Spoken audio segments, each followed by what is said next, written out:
Hello and welcome to another episode of Brand Retro. Today we are welcoming Marc Gutman, who is the founder, brand strategist, and chief storyteller at Wild Story. Starting his career in screenwriting with Academy Award-winning director Oliver Stone, Marc Gutman blends storytelling, psychology, and design to help brands outmaneuver their competition. An entrepreneur, speaker, and Instagram social media influencer, Marc helps build brands that stand out and get you noticed. Welcome, Marc. Mike, thank you so much for having me. It's a real pleasure. Hey, I appreciate you coming on. And I was excited to have you on because I can tell with what you do that you value brand. Probably, I don't want to say above all else. I'll let you say that. But I can tell it's really important to you. And it's a very important factor to what you do and how you help businesses grow. Absolutely. I mean, I believe that those brands that and businesses that invest in their brand are going to win out over those that don't. And I'm sure we're going to talk about that. But I think brand, is quite possibly one of the single most important areas to focus on in your business. And we'll talk about why, I'm sure, in a little bit. Yeah, let's unpackage that a little bit, because I'll tell you that, and I'm sure you have the same thing, but I get a lot of clients that come to me and, they want to prioritize the marketing efforts in a way that, puts money in their pockets faster. And that's not as easily done as it is said. And one of the things I always come back to is whether or not they have those brand foundations built out and whether or not they've done that work. Because a lot of times, if they're wanting to spend money on ads or wanting to build out collateral or wanting to expand their website, whatever it is that they think is kind of the magic bullet, if that does not have that brand consistency or that brand component, that's a huge missing piece to the puzzle. And I think,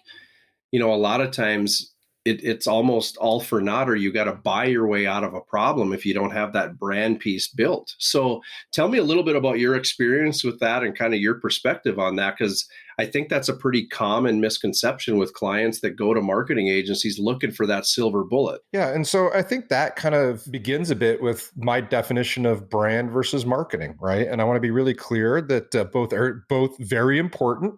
I'm not saying one's better than the other, but I always view brand as in the branding process as something that's very strategic and marketing that's very tactical. And I think that most businesses, myself included, most business owners, they rush to the tactical. They go to like, hey, I need to fix my social. I need a better logo. My website's broken. There's a litany list of, I need my paid advertising to work better.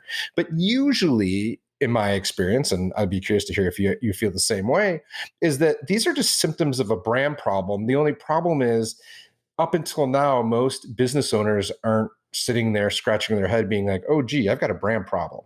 Like they think it's a marketing problem. They think that they have a tactical execution problem, but those are just symptoms that are manifesting. And so when clients come to you, when they come to me and they're super frustrated because they feel like some agency or other partner has taken all their money and wasted it, well, yeah, they're kind of right in some ways, but, I'll give those agencies a break. They probably don't have any ill intention, but what is happening is people just didn't have that foundation. They didn't have that substance that you speak of to build their marketing upon. And that's when it falls apart, right? And I mean, I remember having early businesses where I would be up late at night looking at my competitors to like get inspiration, right?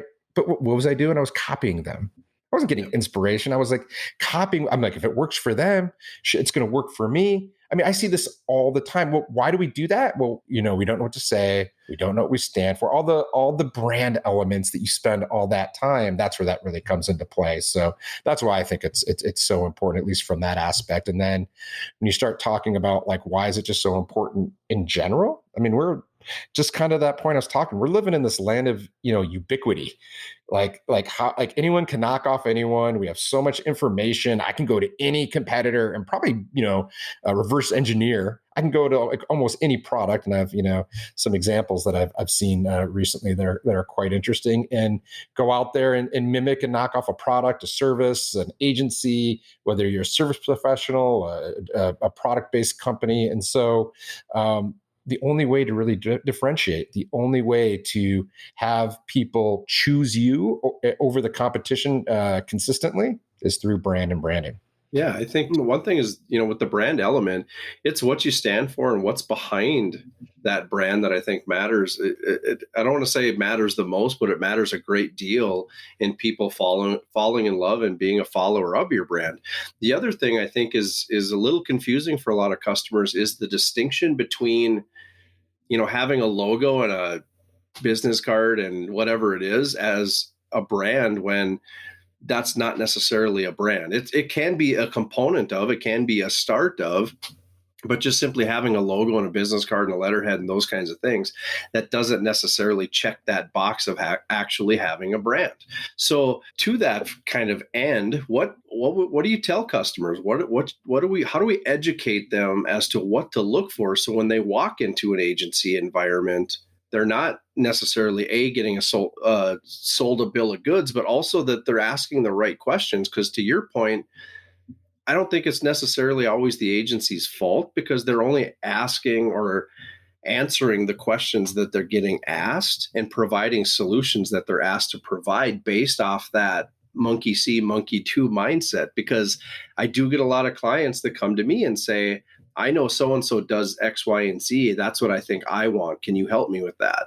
And before I say yes, maybe, or otherwise, I have to say, well, A, are you carrying the same tools in your toolbox as this person that you're looking at? Because you might not necessarily have the same equation or the same components to have that same success. So we got to come back to what you're dealing with and what you have to work with in order to even make that happen. Yeah. And I think you kind of answer your own question in a way, right? That in a good way. And I'll just build on it a little bit in that, we need to slow down and we need to ask more questions, right? And it really is upon us, I believe, is the branding professional. Now, hopefully, if there's a business out there and they're looking to work with branders or their marketers, they need to be clear about what their business objectives are. And hopefully people like you and I and other marketers, other branding professionals will start to ask questions like, well, why do you want a new logo? Like, what's going on for you that's making you do this? Like, why do you want a new, like, what do you think is happening? So that we, as professionals can go back and come back and recommend the right solution. But like, I get caught in that trap all the time where people come and they want something really cool. And like, if we're slow for work or something, we'll make that mistake too. We'll be like, all right, we'll jump right in. And I think slowing it down, always asking what the customer is after and being true to your own principles and foundation. Like for us, a number one principle of Wild Story and working with us is it must start with strategy. Now, that doesn't mean that you have to like go all the way back to the beginning and rip it down to the studs. And, maybe it's just a brand refresh, but we need to at least go back and understand that these foundational building blocks are in place before we'll start to build other tactical executions, because we want it all to work for you. And here's the thing about brand, like, I think one of the reasons why, you're talking about business cards and logos, why it's really hard for people to know what brand is because it's so many things. It's like one of those things that you know it when you see it, but no one can really tell you what it is. And, one of my favorite definitions is from Marty Neumeier, who says it's, the gut feel you have about a customer has about your products and services. Well, if that's a definition, that's pretty broad. That's pretty squishy, right? And what happens is we're able to, as people, we understand logos and visuals and handing a tactile business card. So that kind of all makes sense to us. But it's all these little things. And if we don't have all the touch points, the logos, the website, the words, the messaging, how we represent ourselves, what we stand for, these become like little cracks in our hull, of our ship. And ultimately, it's not one thing that gets you, right? It's all these little things that'll ultimately sink your business, sink your ship. And so what can people look out for is, if I would tell a business, slow down. I think that, there's a lot of people out there that are going to be like, oh yeah, I can knock this out for you in, 2 weeks. That's a red flag in my opinion. Like, this is hard work. Like, I kind of feel like we don't talk about that enough. Like, this is hard work. It's fun, but it's hard and it takes some time, and it's the real work in my opinion, because once you get it right, then, bring in the design team. They can build you an identity fairly quickly. We can bring in copywriters. They can do things fairly quickly, but it all begins with that foundational aspect.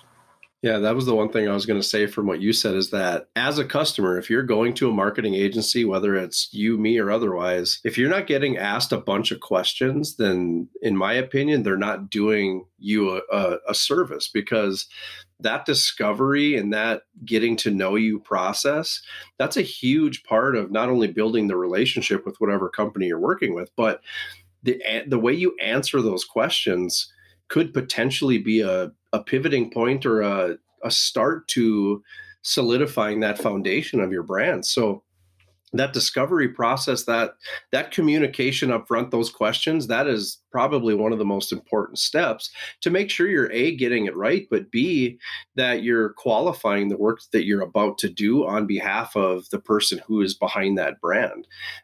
So I'm with you 100% on that. I think we both kind of answered it, but that's perfect, because I think that's where people get stuck sometimes, is they almost expect the agency to just have the answers. And not that we can't get to the answers, because we are problem solvers, but we got to ask some questions first before we can get there.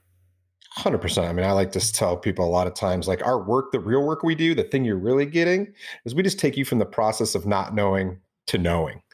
But Right. like getting there, and that's why I personally love this work, right? It's a little bit like a treasure hunt, but like it's not formulaic, right? I don't believe in formulas. It's just not plug and play. It takes some work. And yeah, I mean, I try to, because I think naturally, especially in the age we live in, no matter whether it's marketing or anything else, we want to self-diagnose, right? It's like whatever problem we have, we go to the internet, we're like beep, beep, beep, beep, beep, and we're like, oh, I've got a brand problem, then I can fix it. I need a logo. That's what I need, right? And I think Yep. it's really easy for us as service. We get busy as service providers, like we're just running from one thing to the next. Like, okay, like I'll take your project, but to slow down and like really diagnose and really dig in. And I mean, it's an overused analogy a little bit, but I can't tell you how many times I've gone to the doctor being like, oh, I'm dying of something. And the doctor's like, no, you've got like an allergy, just relax or something, like, and that's what this really is. Like people come in and they self-diagnose and they think they have, one problem, and, it's our job to really, put a light on what the real problem is. Yeah. No, I think that's perfect. Let's talk about the investment process, because I too talk a lot with my customers about investing in their brand. And I think, there's, again, whether it's the dollar amount, their approach, their perspective of it, there's a lot of questions that come from that. And a lot of times it's because the ROI isn't immediate. When you run ads, or if you sell item A for $10, you get $10 in your bank account. There's this instant gratification piece, I think, that kind of comes inherently with that discussion of investing. So a lot of times, depending on what they're doing and how far they're going, I have a pretty robust discussion with my clients up front about the investment and the time that it takes to see it come to fruition, and the idea of the brand itself being an evolving thing. Like, so we can spend the next 30 days locking down what we believe to be the immediate or the instrumental elements of the brand from the beginning. But 30, 60, 90 days from now, 6 months from now, whatever it is, this thing should evolve and it should look different over time. And that investment is essentially trust, and it's belief, and it's all those things. So tell me a little bit about your process, how that works for you, and some experiences you've had, if they're different, similar, or otherwise. Very similar, and I'll lead into that with like I've kind of got this like running theory that I feel like we're like living in like the golden age of branding, right? And the reason I say that, it kind of reminds me of like maybe the 70s, late 60s, 70s and rock and roll. And like there was the Beatles and the Stones and Henry, and they were just figuring it out, or maybe like the early 90s of rap, right? And like everyone was just kind of figuring it out and setting definitions and setting the course. And that's kind of where we are now with branding. Like it's a fairly young discipline. It's only really gaining massive traction inside of larger organizations with like chief brand officers and things like that as of late. And everyone's got a different definition. So we're kind of like hashing this whole thing out and figuring it out. And so I think that that there's a little bit of this like responsibility for us as like being on the tip of the spear to like have those conversations about what brand is and what brand is it. And I'm sure by, your 8,000th conversation that you have, like I do, you're like, oh, I don't have to keep telling people this. But yeah, that's kind of like the cross that we have to bear. But the old idea was that, right, you got a logo, you got a visual identity, and you set it and forget it for like 10 years, 20 years, and it was just your thing. And you're absolutely right, Mike. Like this is a fluid, evolving thing. And a lot of times what I use as an example is just people, right? Like a brand is a lot like a person. So when you think of yourself, you're a teenager, you're coming into the world, you're like trying on new clothes, you're kind of taking chances. I mean, that's like just an early stage business, just trying to figure out who they are. Then you go through college or that stage of your life, and you have to go out and get your first job. And you're like, cool, I've got this vision for what I want to be, and you go move to a city and you do a bunch of stuff. And then a few more years down the line, you're like, hey, I want to like move out of the city. I want a family. I want all these other things. And this is what I'm going to look like. And I'm finally comfortable. Like, and those are kind of like match up really nicely and mirror up really nicely with like early stage business, like high growth and mature stages. And so the idea that we always have to be working on this, always investing in our brand, because here's the thing, right? Back when it was set it and forget it, there was like one channel. It was unidirectional. It was broadcast only. The brand told us who they are. We chose them. There was one kind of oatmeal, maybe four, right? There wasn't all this ability to go to the internet. The market was different. And the conversation now around brands is happening everywhere, right? Like brands are expected to show up for all this month for Pride Month. And then they put a rainbow logo together and they get flamed on the internet. Like, right. They like, and because maybe they're authentic or maybe they're not, and all this kind of stuff. And then the next thing's going to come on when there's social unrest, the brands are expected to comment. And so you ask, like, why is this like an ongoing investment? It's because it's what the consumers expect. It's what we have come to in business. And I think that even like as early as 10 years ago, being on social was this thing like, do I get on social? Do I not? Do I join the conversation? Do I not? But like, it's not even a question anymore.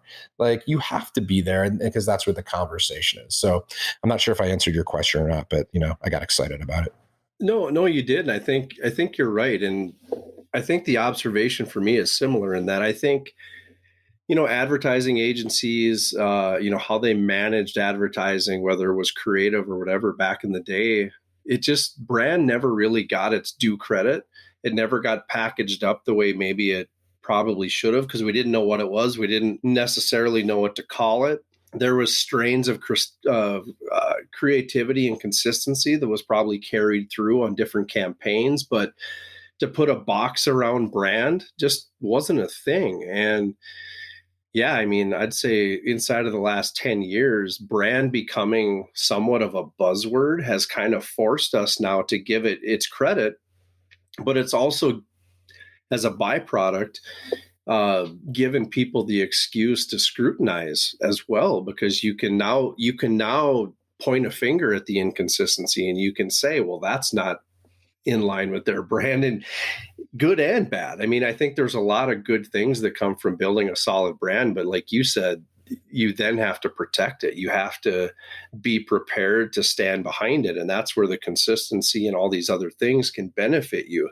So to clients, what I would say to clients is that if you want to build a brand, which most people do, and it's becoming part of the equation where I don't know if you can even avoid it anymore.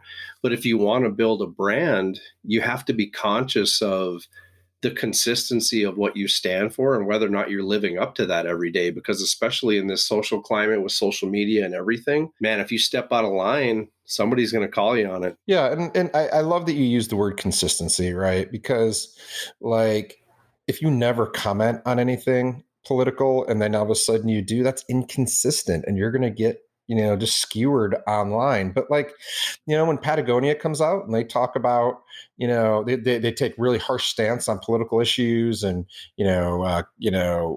freeing the watershed and all this stuff, you're just like, yeah, that's Patagonia. Now you might not agree with it, and you might even take the chance or the stance like, hey, I don't want to buy their stuff, but they're clear on that. They're also really consistent, and they're really consistent that they're going to come out. And so it just doesn't feel like a surprise. And I think it's I just always kind of come back to, I just feel like brands are evolving more and more into metaphors for our human personalities. And that's the way we are with people. If you have someone that's always ranting about politics, you're like, yeah, I get it. You might not like it, but like it's not, but like all of a sudden, if you're sitting there and someone out of the blue hits you with some weird political comment, it's going to feel like really like, do I even know this person? Like, who are you? And that's going to feel awkward. And then your spidey senses are going to tingle. And then you're going to be like, ooh, yeah, right. So, yeah, I actually talk a lot about, there is a difference between, company or professional branding versus personal branding. But I think the lines between them are getting more gray all the time because one feeds into the other. And a lot of times now when we're entrepreneurs and there's people stepping out in front of their brand, being the face of their brand, that's where the gray area is coming in as to whether or not, like, Mike's company is called Cyberdogs, but Mike is the face of the brand. So whether I like it or not, I have to be one and the same, and I have to definitely be aware of those lines and make sure that they match. And I think that's very common for anybody, like you'd mentioned, that's building a brand as a reflection of themselves. They have to be very aware that those two things match. And I won't name names, but I have customers and I have local businesses that I've worked with that, they do a great job on the company side maintaining a line. But if you are connected with those people personally, they're all over the place when it comes on social media, political views, those kinds of things. And I caution my clients, like, look, I can't tell you what to do on your personal pages, but I can warn you that these two things are connected, whether you like them to be or not. Just be careful. That's all. Be careful. I think it's great advice. There is no personal space, right? Unless it's like a completely locked down private community, like there just is none. And even then, someone can always screenshot it and expose you. I mean, it's just like you're 100% right, 100% right. They're intrinsically linked. Yeah. Yeah. And I don't know. I mean, the clients I'm thinking about at the moment, I mean, they're not saying anything that I would consider completely off color, but they're just they're poking a bear where I just want them to be careful because it could spill over to the company side. And I've had that happen with other clients where they're like, why are they bringing this argument over here? And it's like, well, because you didn't respond to them on your own page. So now they're going to bring it over here where you have to. So like they're trying to get an argument or a discussion or a debate going. And because you didn't respond there, they're going to bring it here. And now we have to. So it's not necessarily that these people are, doing anything completely wrong. It's just being aware that these things connect. That gray area between personal brand and professional brand, it exists. It's a real thing. Yeah, 100%. Yeah. I mean, we're also living in the age of the celebrity CEO, of the celebrity entrepreneur, whether, you go all the way up to like, Bezos and Jobs and all these people and Elon Musk and Richard Branson, all the way down to smaller, like even just smaller, like good small to medium businesses. It's like it's kind of an interesting time where I think the CEO most of the time used to be just a utility player, faceless, but now we're living in the age of famous CEOs and famous entrepreneurs, and it's really cool to be one, but it comes with some oversight and some risks. So be careful. Like I said, when I talk to my customers about it, I don't want to influence the way they behave or how they want to interact on their personal social medias. It's just be aware of it so that if and when, you have that question in your head, God, should I really even get involved in this? The answer is probably no. If you had to ask yourself that question,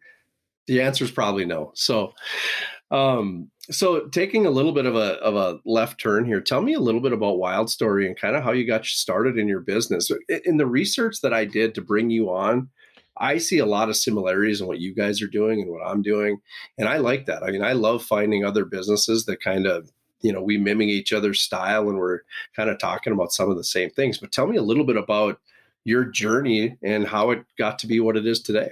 Yeah, thanks, Mike. I appreciate that. Yeah, so today, to give context, Wild Story is a brand strategy and design studio. We're located just outside of Boulder, Colorado.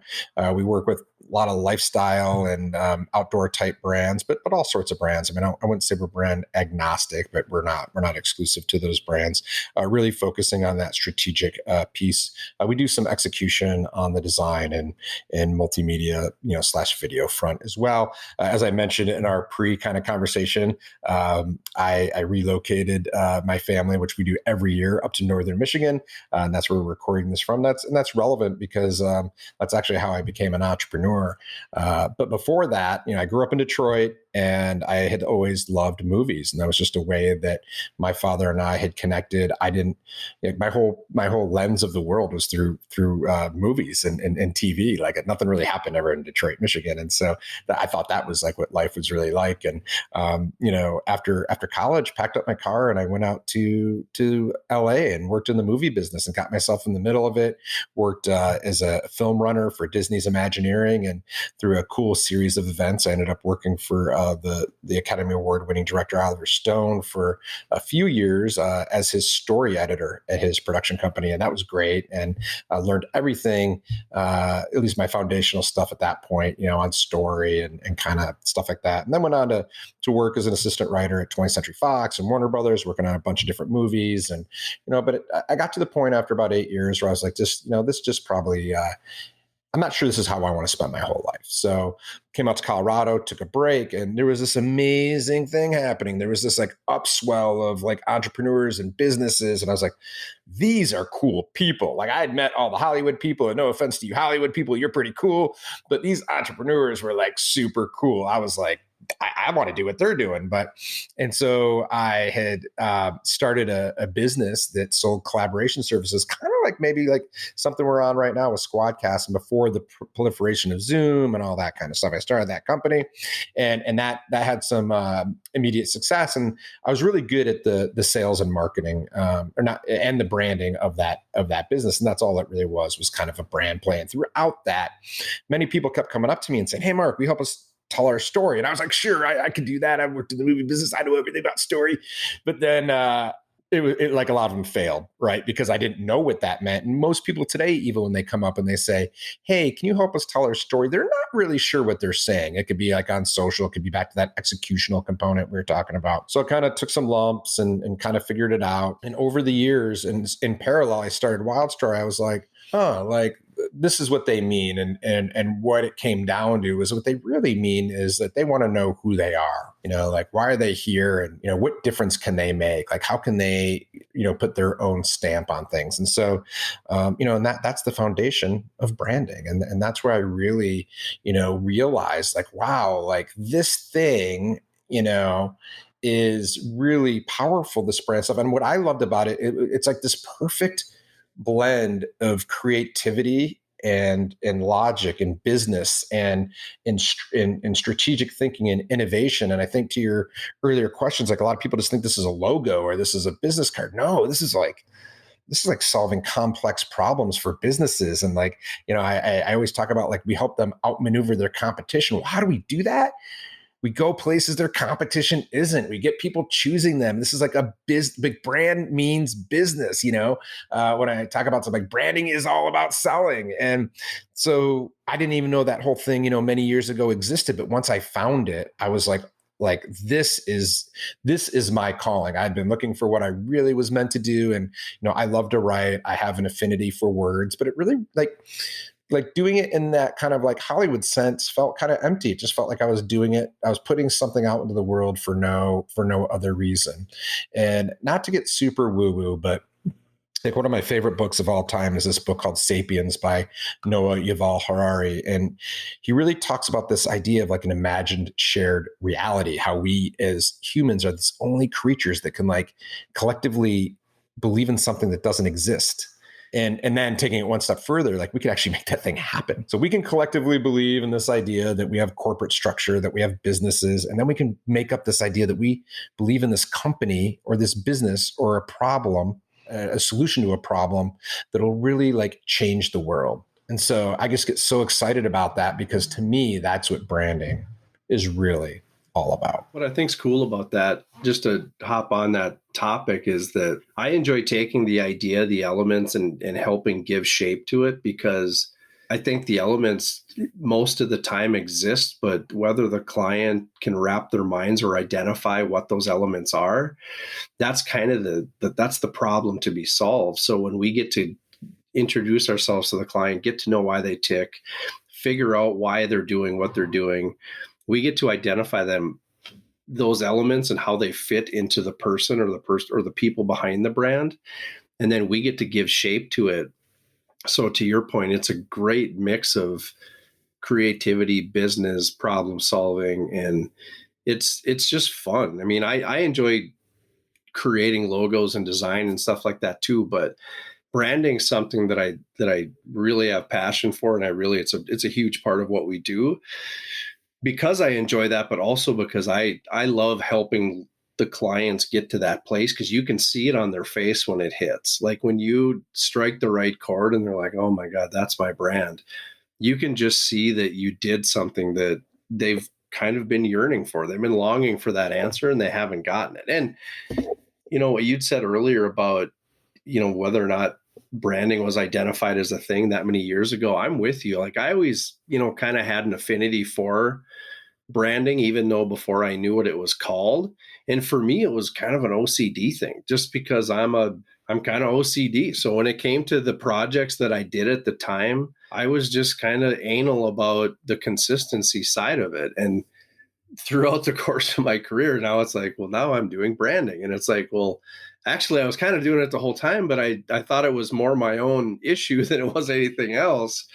And it really worked out perfectly, because now I can do it and not feel like I'm nuts, because my OC, like, I like consistency. I like things squared off. I like when things are in order, and to check those brand boxes was always kind of a struggle for me as a designer, because I was always wanting to do that. And sometimes, prior to branding being a thing, sometimes the clients were resistant to it because they almost took it as an upsell. You know what I mean? Like, oh, so you want me to do X, Y, and Z to just get more work? And it's like, well, I mean, that wouldn't be bad, but no, not really. I just want to do it because it would kind of feed that OCD side of me. So yeah, I mean, such a similar experience. I mean, I went through a period of this business where like I had a lot of failed engagements, right? And the reason they were failed is people would be like, I want a brand video. I was like, yes, I want to give you a brand video. Let's do this. And I was really excited.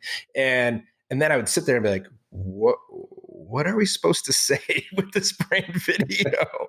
And I would like have this panic, and I would be like, I don't know what you want this brand video to be about. I don't know what it should be about. The client would have some crazy idea, and then I would try to execute on that idea because that was what their idea was. And I thought that's what you did. And it was a series of these sort of failed engagements where I was just like, I've got to figure out what is running underneath this company. What is the fabric? What is the essence? What are we trying to do here? And that was really the formation, sort of the genesis of making, like there's this whole thing called brand and branding. And I was doing some of it. I was doing some of it just instinctively, and then other stuff I had to learn and kind of cobble it all together. But yeah, it's been really interesting. And now it just seems like, everywhere you turn, people are talking about brand and brand strategy, which is great, and I think that, we just need to continue to talk about it and evangelize and teach and tell people what this is really about. Yeah, I think that's a great way to close it out. And just to put a fork in it too, is that there isn't a one size fits all to this. Like we talk about it as marketers, branders, creatives, or whatever, that it's a process, right? But for customers and people looking for that solution or the answer to what is my brand, just know that, everybody comes packing a different set of kind of tools in their toolbox, whether it's answers to those questions, whatever it is. I would say there is a semi formula to getting there, but the formula also is very different depending on who you are and what you're trying to do. But having people around like yourself to help them navigate that process, that's the most important part, because once you get that identified, it almost makes all the other questions after that a little bit easier. Yeah, I always say it's a lot like chicken soup, like I did a Google search recently, and there's like a billion recipes for chicken noodle soup, but and they're all chicken noodle soup. But like how everyone gets there is a little different sometimes. Some people like it chunky, some people like it thin, some people like it spicy, right? And so different kind of noodle. And I think that to me, like that's what this is like. Yeah, everyone kind of comes with a different different way of approaching it, similar but different. But yeah, we're all just trying to get to chicken soup at the end of the day, and help the client solve the problem. I totally agree. Thanks, Mark, for coming on. I appreciate it. Mike, it was a pleasure. Thank you so much. If you'd like to learn more about the CyberDogs experience, check us out online at cyberdogsmarketing.com for updated blogs, new podcast episodes, examples of previous work, and the brands we have and are currently working with, and much, much more.